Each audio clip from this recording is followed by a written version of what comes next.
మన ఇంట్లో 10 మంది ఉంటే ఒక ఇద్దరు లేకపోతే మనం ఎంతో అల్లాడిపోయి ఆడు లేడు ఈడు లేడు ఇల్లు డల్ అయిపోయింది అని బోల్డ్ కబుర్లు చెప్తుంటామండి. అలాంటిది ఈ ఇలా డాగ్స్ ఉన్నాయి కదా చూసారా, ఎవ్వరు ఉండరండి వీటికి. ఎవ్వరు ఉండరు. ఫుల్గా డ్యామేజ్ అయిపోయి ఉంటాయి. ఒక్కరికొక్క మాట చెప్పుకోలేవు. చాలా ఇబ్బంది పడుతూ ఉంటాయండి నరకం చూస్తుంటే నిజంగా. ఎందుకంటే చూస్తుంటేనే మనకి ఎంత ఇబ్బంది ఉంటే అది పడుతూ ఫేస్ చేసి అనుభవిస్తున్న బాధ ఎవరికి చెప్పుకోలేకపోతే ఎంత బాధ ఉంటుంది చెప్పండి.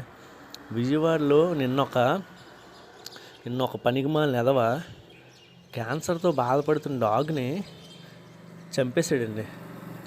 తల మీద కొట్టి చంపేశాడు.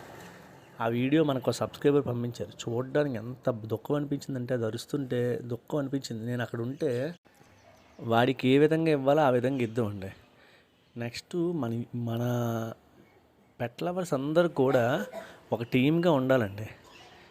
టీమ్గా ఉంటే ఏంటంటే రేపు పొద్దున ఏదైనా ఇష్యూ వస్తే ఒకరికొకరు అండగా నిలబడి ముందుకు తీసుకెళ్ళాలి. రెండోది, మన ఛానల్ తరపున జరుగుతున్న సహాయ కార్యక్రమాలు ఈ విధంగా ఎలా డాగ్స్ నా దగ్గర 20-25 డాగ్స్ ఉన్నాయండి.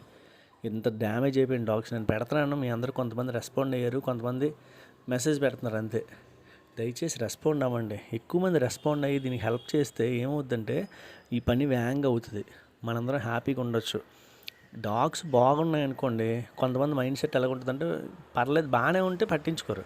కొంచెం గజ్జి వచ్చి ఎలర్జీ వచ్చింది అనుకోండి, కావాలని కొట్టి చంపేద్దాం, వీటి వల్ల మనకేదో జబ్బు వచ్చేస్తుందని ఫీల్ అవుతుంటారు వాళ్ళు. ఎందుకంటే వాళ్ళకి అదో జబ్బు. దయచేసి అర్థం చేసుకోండి. ఛానల్లో వీడియోస్ ఉన్నాయి, ఆ పెద్ద వీడియోస్ అన్నీ చూడండి, స్పందించండి. Like, share and subscribe. Thank you.